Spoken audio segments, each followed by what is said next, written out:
The marriage of necessity. The twin sons of Aurelian Prime cast golden light across the crystal palace, turning its towering spires into pillars of fire. From the highest balcony, Princess Elyra watched hundreds of starships moving through the sky above the capital. Some carried diplomats. Others carried soldiers. Too many carried wounded refugees. The war was getting closer. For 3 years, the Vorak Dominion had pushed steadily through Aurelian territory. Entire colonies had fallen. Trade routes had been destroyed. Every victory seemed to cost the empire twice as much as the one before it.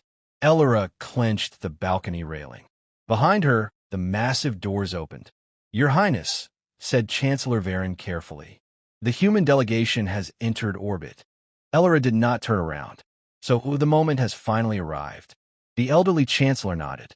"Yes." The princess released a quiet sigh. A political marriage. The oldest solution in history. The Aurelian Empire needed allies. Humanity needed stable trade routes and strategic access to several sectors of space. The alliance made sense. That did not mean she had to like it. Most Aurelians viewed humans with uncertainty. They were a relatively young species compared to the ancient civilizations of the galaxy. Some described them as remarkably adaptable diplomats. Others described them as terrifying warriors. The stories rarely agreed. Elyra finally turned. "And this Prince Adrian?" Varen smiled slightly. "The reports are unusual." "Unusual how?" "Half the galaxy describes him as a scholar. The other half describes him as a military genius." Elyra folded her arms. "Those are very different things." Indeed, a few hours later, the human delegation arrived at the palace. The grand reception hall was filled with nobles, military officers, and foreign ambassadors. Crystal chandeliers illuminated polished floors while ceremonial guards stood perfectly still. The massive doors opened. Everyone turned. Prince Adrian entered without fanfare. That immediately surprised Elyra. She had expected arrogance. Many royal heirs enjoyed displaying their status. Instead, the human prince wore a simple, formal uniform decorated with only a few medals. He walked confidently, but without drawing attention to himself. His eyes scanned the room, not nervously, carefully, observing everything. Elyra noticed it immediately. He was studying the room the same way a commander studied a battlefield. When Adrian reached the center of the hall, he bowed respectfully. "Princess Elyra." His voice was calm. "It is an honor to finally meet you." The princess returned a formal greeting. "Welcome to Aurelian Prime, Prince Adrian." Their eyes met briefly. Something about him felt different from what she expected. There was confidence in him, but not pride. Strength, but not aggression. It was unsettling. The diplomatic meetings began the following morning. Representatives from both governments gathered to finalize the alliance. At first, Adrian spoke very little. He listened, watched, asked occasional questions. Several ministers seemed relieved by his silence. Then everything changed. One ambassador proposed a trade agreement hidden within the treaty documents. Most of the council approved immediately. Adrian did not. "Interesting," he said quietly. The chamber turned toward him. "What concerns you, Your Highness?" asked one official. Adrian tapped the document. "This clause." The ambassador's expression tightened. "What about it?" "It grants emergency control over logistics networks during wartime." The room grew silent. Adrian continued. "Which means whoever controls this agreement could effectively cripple alliance supply lines whenever they choose." Several ministers began rereading the document. Moments later, shocked expressions appeared around the chamber. The clause had been hidden among hundreds of pages. Yet Adrian had found it within minutes. The ambassador quickly withdrew the proposal. Elyra stared at her future husband. Even experienced negotiators had missed the trap. He had not. For the first time, she wondered if the stories about him might be true. That evening, the wedding ceremony proceeded beneath the glowing crystal dome. Thousands attended. Billions watched across the galaxy. As tradition demanded, Elyra and Adrian exchanged vows representing unity between their peoples. When the ceremony ended, cheers echoed throughout the palace. For a brief moment, hope returned. Perhaps the alliance would be enough. Perhaps peace was still possible. Then an officer rushed into the celebration hall. His face was pale. The music stopped. Conversation died instantly. The officer approached the throne and knelt. "Your Majesty," he said, "there has been an attack." The room froze. Empress Elyra stood. "What happened?" "3 border systems have fallen." Shock spread through the crowd. The Vorak Dominion had launched a major offensive, and they were advancing faster than anyone expected. Elyra felt her stomach tighten. The war had arrived. Around her, nobles whispered fearfully. Military officers exchanged worried looks. Yet among the growing panic, Adrian remained perfectly calm. He looked toward the distant stars visible through the dome above, studying them, thinking, planning. For the first time, Princess Elyra felt a strange sense of uncertainty. She had married a human prince for peace. But as war descended upon the galaxy, she began to suspect there was far more to Adrian than anyone had been told. The prince behind the smile. 3 days after the wedding, the atmosphere on Aurelian Prime had completely changed. The celebrations were over. War dominated every conversation. Reports from the frontier arrived hourly, each carrying worse news than the last. The Vorak Dominion had seized 3 star systems and was advancing toward important trade corridors. Refugee ships crowded spaceports across the empire. Inside the Imperial War Chamber, dozens of admirals and military advisors studied a massive holographic map of the conflict. Princess Elyra sat beside her mother, Empress Elyra. Across the chamber sat Prince Adrian. Quiet, attentive, watching. Several Aurelian commanders still viewed him as little more than a political figure. A prince, a diplomat, certainly not someone who belonged in a room filled with veteran military leaders. Admiral Tereth pointed toward the holographic display. "Our fleets should regroup around the Helios corridor," he declared. "If we concentrate our forces, we can slow the Vorak advance." Several officers nodded. Others suggested alternative defensive positions. For nearly an hour, strategies were debated. Then Empress Elyra turned toward Adrian. "Prince Adrian, you have remained silent." The room became still. "What are your thoughts?" Many officers exchanged skeptical glances. Elyra noticed. They expected him to offer a polite, diplomatic response. Instead, Adrian stood and approached the holographic map. The room fell silent. His eyes moved across the star systems, calculating, analyzing. Then he pointed toward an isolated region of space. "Your enemy is not attacking these systems to conquer them." Confused looks spread across the chamber. Admiral Tereth frowned. "Then why attack them? To make you think they're important." The prince adjusted the display. Several fleet movements appeared. "The Vorak want us focused here." His finger traced a different route. "But their main strike force is moving toward the Arcturus Gate." A murmur spread throughout the room. One commander shook his head. "Impossible. The Arcturus Gate is heavily defended." Adrian nodded. "Exactly." The officer looked confused. The prince continued. "They know you'll believe they would never attack a strong position." Understanding slowly appeared on several faces. Elyra leaned forward. Adrian wasn't guessing. He was thinking like the enemy. A few moments later, he completed his analysis. The room remained silent. Then Admiral Tereth crossed his arms. "An interesting theory." Theory. The word carried obvious doubt. Adrian simply smiled. "We'll know within 48 hours. The meeting ended shortly afterward. As officers left the chamber, Elyra approached Adrian. "You seem very confident." The prince looked toward the stars visible through a nearby window. "Not confident." "Then what?" "Experienced." For a moment, neither spoke. Finally, Elyra asked the question that had been bothering her. "Have you commanded fleets before?" A faint smile appeared. "A few." That answer raised more questions than it answered. 2 days later, alarms echoed throughout the palace. Military officers rushed through corridors. Communication channels exploded with activity. Elyra hurried toward the command center. When she arrived, chaos filled the room. Fleet commanders stared at incoming reports. The Vorak had attacked. Not the Helios corridor. The Arcturus Gate. Exactly as Adrian predicted. Shock spread through the command staff. Admiral Tereth looked as though he had been physically struck. Elyra's gaze found Adrian standing near the tactical display. Calm as ever. "Ow," one officer demanded. "How did you know?" Adrian folded his hands behind his back.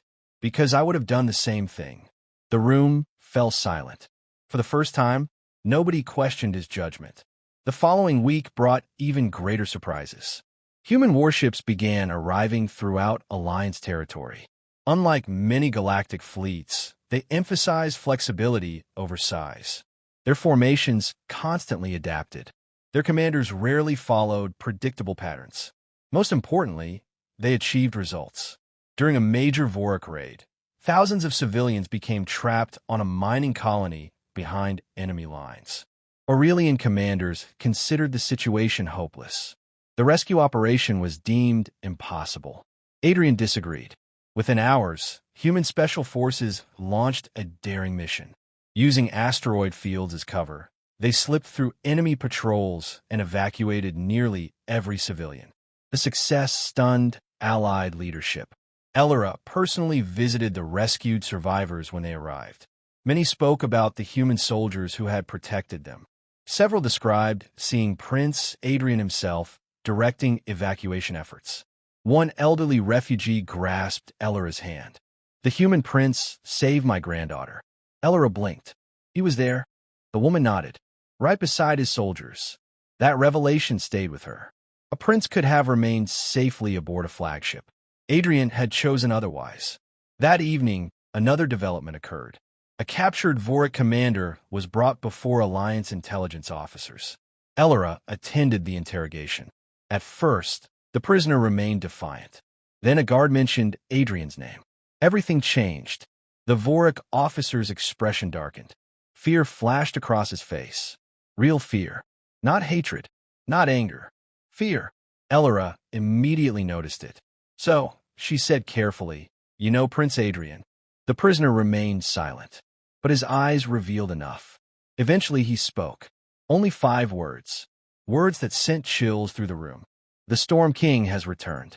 No one understood the meaning, except the prisoner, and whatever memories haunted him. As guards escorted him away, Elyra stood motionless. She thought about Adrian's predictions, his battlefield knowledge, his willingness to risk his own life. And now this. For the first time, she realized an unsettling truth. The galaxy knew something about her husband that she did not. And whatever that secret was, entire armies seemed to fear it. Why entire armies feared him? The words spoken by the captured Vorak commander refused to leave Elyra's mind. The Storm King has returned. For days, she searched military archives, intelligence reports, and diplomatic records. Yet every time she found a reference to the title, entire sections had been classified. Someone had deliberately hidden the truth. That only made her more determined to uncover it. Outside the palace, the war continued. The Vorak offensive had slowed thanks to Adrian's strategies, but it had not stopped. Enemy fleets were regrouping, preparing for another major assault. One evening, Elyra entered the Imperial Strategic Archive. The ancient facility contained records stretching back centuries. After hours of searching, she finally found what she was looking for. A restricted military report. The title alone made her pause. The Siege of Titan Reach. 20 years earlier, before Adrian had become a prince, before he had become famous. The report described one of the most desperate battles in recent galactic history. Titan Reach had been humanity's most important frontier fortress. When an enemy coalition invaded, over 500 warships attacked the system. Human defenders possessed barely 25. The situation should have been hopeless. Yet somehow the invaders lost. Elyra continued reading. The young commander responsible for the defense had been Adrian. What happened next sounded impossible. He had evacuated civilians while convincing the enemy fleet that reinforcements were arriving. He had manipulated sensor networks, turned mining stations into weapons, and transformed asteroid fields into deadly traps. For 3 weeks, he kept an overwhelming enemy force trapped and confused. When the battle finally ended, the attackers had lost nearly half their fleet. Titan Reach survived. The report contained one final note. Enemy commanders began referring to Adrian as the Storm King after the battle. The title spread rapidly among military circles. Elyra slowly lowered the datapad. Now she understood. Armies did not fear Adrian because he was strong. They feared him because he could see opportunities where others saw defeat. The next opportunity to witness that ability came sooner than expected. A massive Vorak fleet entered the Karthus sector. Nearly 300 enemy warships. The largest invasion force seen since the war began. Alliance commanders immediately prepared for a defensive battle. Adrian had another idea. Inside the flagship's command center, holographic maps filled the air. Officers watched as Adrian studied enemy movements. Finally, he spoke. "We're not defending Karthus." The room fell silent. Admiral Tereth stared at him.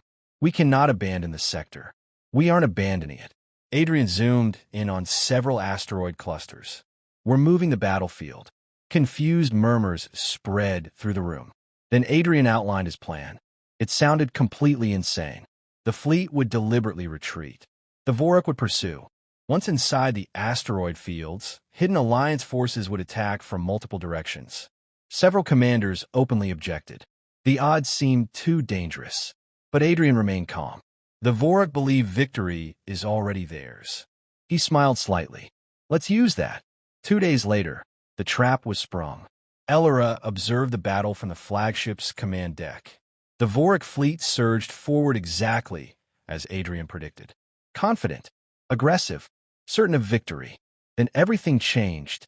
Hidden Alliance ships emerged from behind asteroids. Missile batteries concealed within mining stations activated.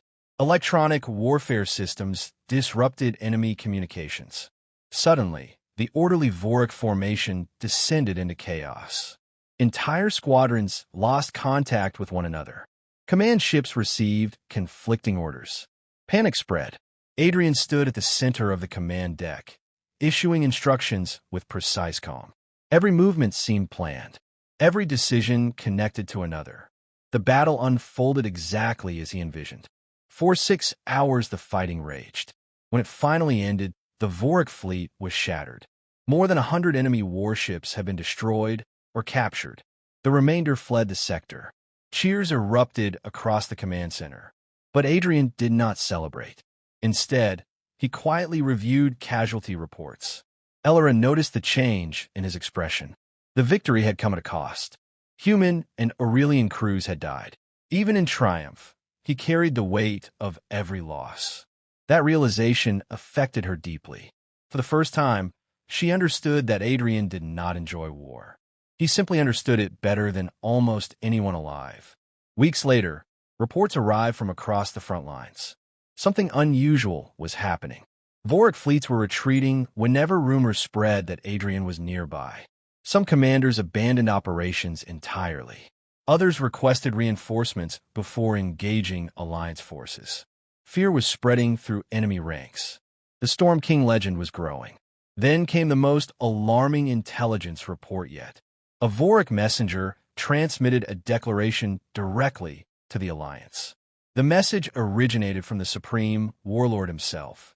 The enormous alien leader appeared on every military screen throughout the fleet. His voice thundered through command centers. "Enough games." His red eyes narrowed. "I know who leads your armies." Silence filled the room. The warlord pointed directly at the camera. Adrian of Earth. The name echoed through the fleet. The warlord's expression hardened. "You have humiliated my commanders and destroyed my fleets." His voice became colder. "So I will come personally." A new star map appeared behind him. Thousands of warships filled the display. The largest invasion force ever assembled by the Vorak Dominion. Gasps spread across Alliance command centers. The warlord smiled. "Let us see if the Storm King can stop this."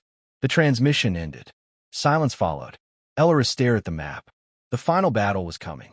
And for the first time, she understood exactly why entire armies feared her husband.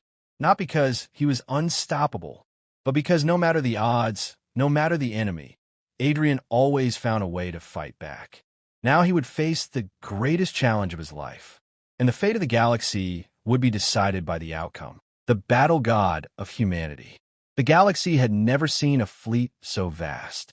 From a command deck of the flagship Resolute, Princess Elyra stared at the tactical display in stunned silence. Thousands of red markers filled the holographic map, representing the armada of the Vorak Dominion. The enemy had come with everything. Battleships, carriers, planet killers. Entire generations of military power gathered into a single force. Their destination was clear. Aurelian Prime. If the capital fell, the alliance would collapse. Around the command center, officers worked frantically. Reports arrived every minute. Fleet movements, weapon status, casualty estimates. Yet despite the tension, one person remained calm. Prince Adrian. He stood before the massive tactical display, with his hands behind his back, studying, calculating, thinking several moves ahead. Elyra had seen that expression before. Every major victory had begun the same way. The difference now was the scale. One mistake would doom entire civilizations. Admiral Tereth approached. All allied fleets are in position. Adrian nodded. Good. Another officer spoke. The enemy outnumbers us nearly 3-1. No one needed the reminder. The odds were impossible. Yet Adrian showed no fear. Instead, he turned toward the assembled commanders. We are not here to defeat their fleet. Confused looks appeared throughout the room. Adrian pointed toward the enemy formation. We are here to break it. Slowly, understanding spread. Destroying every enemy ship was unnecessary. If their command structure collapsed, the invasion would fail. The battle would be won before the last shot was fired. It was classic Adrian. Win a war, not the battlefield.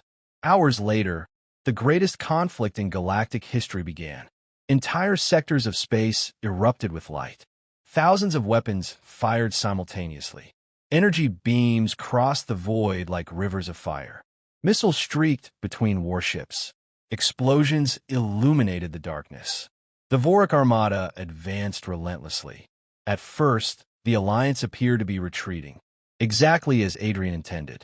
Enemy commanders pursued aggressively, certain that victory was finally within reach. Then the second phase began. Hidden fleets emerged from hyperspace behind Vorak formations.